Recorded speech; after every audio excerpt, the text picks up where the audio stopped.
शंकर जोड़ा रे, अरे महामाई कर रही शोला रे,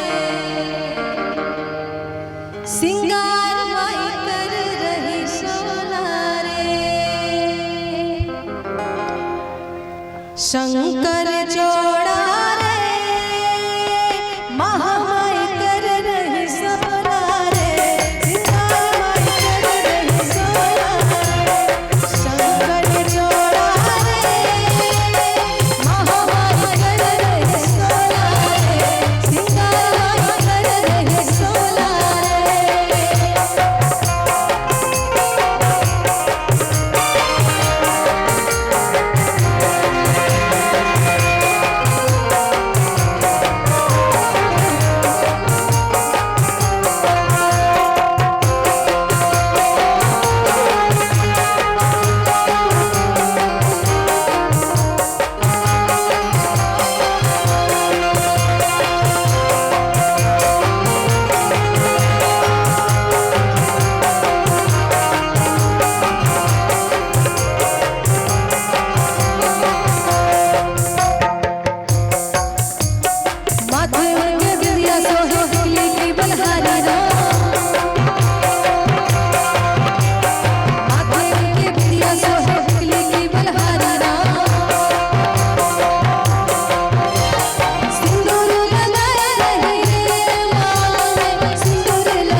और क्या कान में उनकर झुमका सोहे कुंडल की बलहारी राम,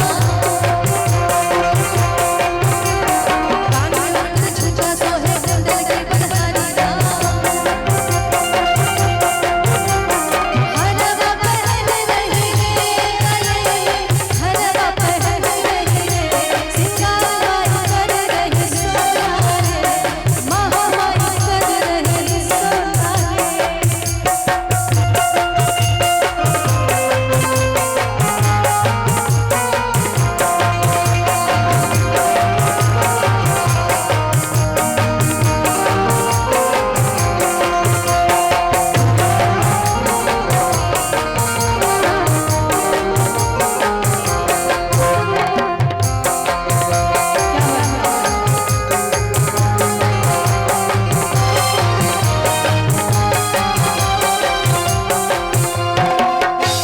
और इसमें माँ का पूरा श्रृंगार है कि पाँव में उनकर पायल सोहे बिछुआ की बलहारी राम।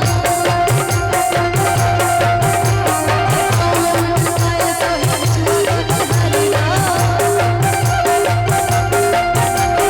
महावल लगाए रहे रे पाँव, महावल लगाए रहे रे, सिंगार कर रही शोला रे, महामाई कर रही शोला रे। शंकर जोड़ा रे, महामाई कर रही शोला रे, सिंगार माई कर रही शोला रे, महामाई कर रही शोला रे, महामाई कर रही शोला रे, महामाई कर रही शोला रे, सिंगार माई कर रही शोला रे। बोलिए सच्चे दरबार की, मैया के प्यार की।